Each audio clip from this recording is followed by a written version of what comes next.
So this is Sergeant Slaughter talking about his heel turn when he returned to WWF, WWE, and he became the Iraqi sympathizer. And it's muted. Why is it muted?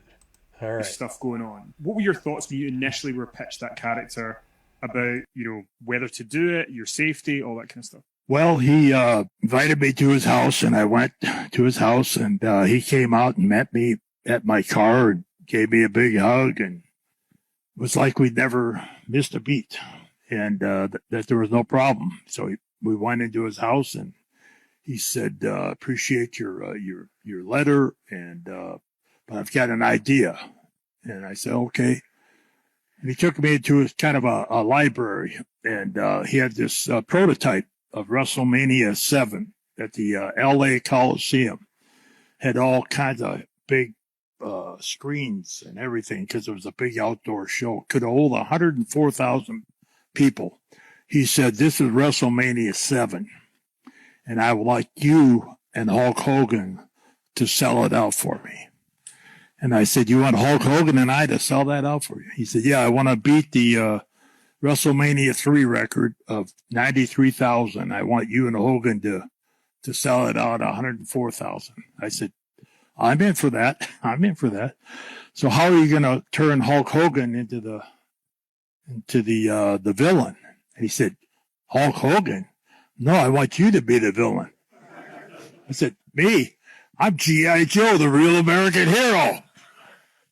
And I said, I came over here thinking you're going to make me the real American hero against Hulk Hogan. I didn't know at the time that it was going to be Hulk, but I knew it was something big.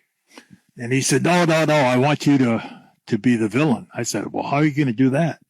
And he started explaining to me how he wanted me to be an Iraqi sympathizer, that I came back after being with G.I. Joe, and I was really disappointed in my country. I was disappointed in the military. They're weak. They let a little country like Iraq take over Kuwait and get all the uranium. And he went through this whole scenario, how he wanted me to become this Iraqi sympathizer. And it kind of gave me chills, So he said, "What do you think?" And I said, "Well, I kind of like it." He said, "Well, it could get a little rough. So why don't you go home and talk to your family about it first? And then once you get an answer from them, then call me and we'll decide if we're going to go that way." All right. I just want to talk about that for a second because I was in fifth grade for WrestleMania 7, so I was prime GI Joe and WWF age, and I knew at that time that wrestling was entertainment, that it wasn't real, that Sergeant Slaughter wasn't really Iraqi, and but still at that point in my life, like sometimes the lines were blurred and you'd get confused. Like Photoshop wasn't really a thing. So when they would show him, like when photos with Saddam Hussein, I was like, "Oh, wait a minute, what the heck's going on here?"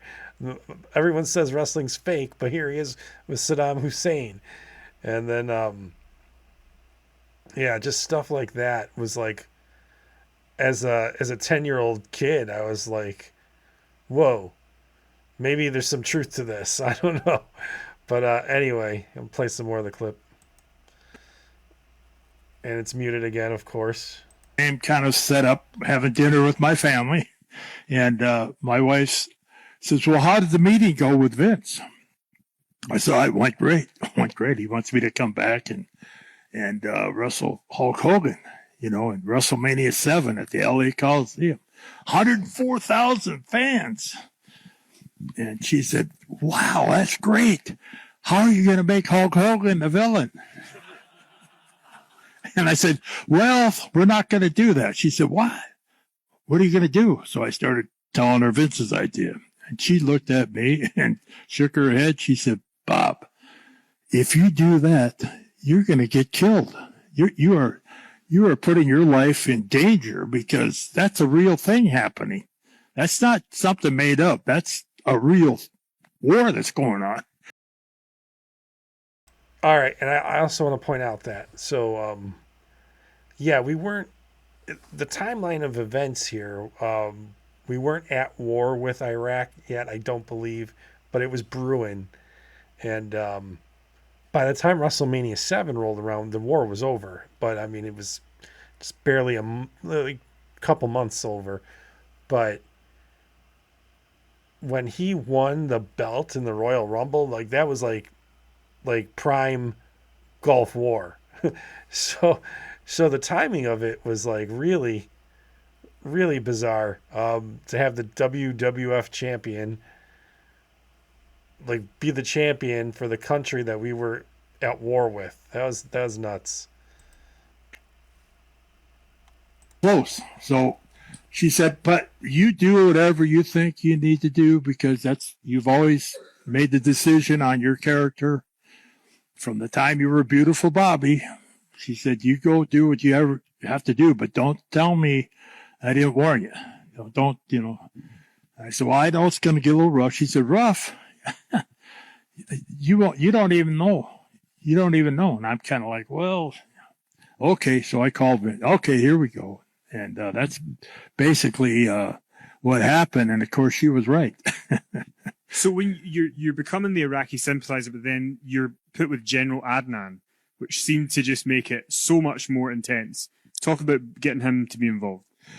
Well, I knew Adnan El Casey from Minneapolis. He was a manager there. He wrestled, and he was actually from Iraq. He went to college with Saddam Hussein and hated him because of what he was doing. And so he was in Minneapolis. So I called him. I said, do you have any thoughts of coming to New York and being my manager? But I'm going to call you General Adnan.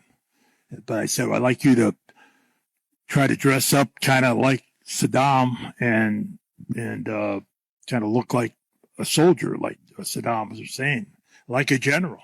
And he said, yeah, I could do that. So we were in Hershey, Pennsylvania, and Adnan came in, and Vince was in his office, and we'd already started the Iraqi sympathizer, but I didn't have the general yet. So I said, Vince, I got an idea. I brought a friend in, and I want you to see what you think. And so here come Adnan, and I introduced him. And he said, I know Billy. Yeah, Billy White Wolf. He used to wrestle with Billy White Wolf in the WWF with Strongbow. Chief Jay Strongbow, and he were partners. They were like Indians. And so he said, yeah, I know Billy. What do you got in mind? I said, well, I want to make him my general. I said, number one, he kind of looks like Saddam. But number two is he can speak the language. He speaks the language of I don't know what they call it, Farsi or whatever it is. Anyway, he said, well, let's give it a try. I said, Adnan, did you bring your uniform and all that? He said, yeah. He said, well, go put it on. So we're waiting, and pretty soon he comes through the door, and I had to look twice. I thought it was Saddam Hussein walking through the door. He had a uniform on, the beret. He had got his mustache thick and black and looked just like Saddam Hussein walking in, and he had a gun. It was a plastic gun, but a gun on holster. And he walks in, and Vince McMahon just went, "Oh my God! I thought that was Saddam Hussein." I said, "Well, that's my idea. Make him my general, so that put a little more heat on the fire, And he said, "I love it." Okay, so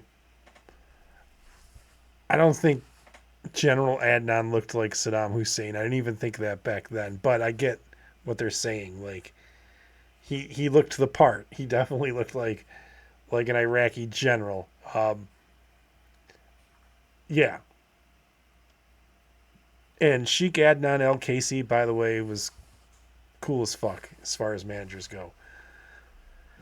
Let me know what you guys think what did you guys think of Sergeant Slaughter? I'm not gonna play the rest of the clip. I'll let you guys search that one out. Thanks for watching. I I really enjoyed this shoot interview though. It was good. I'll see you in the next video. Peace.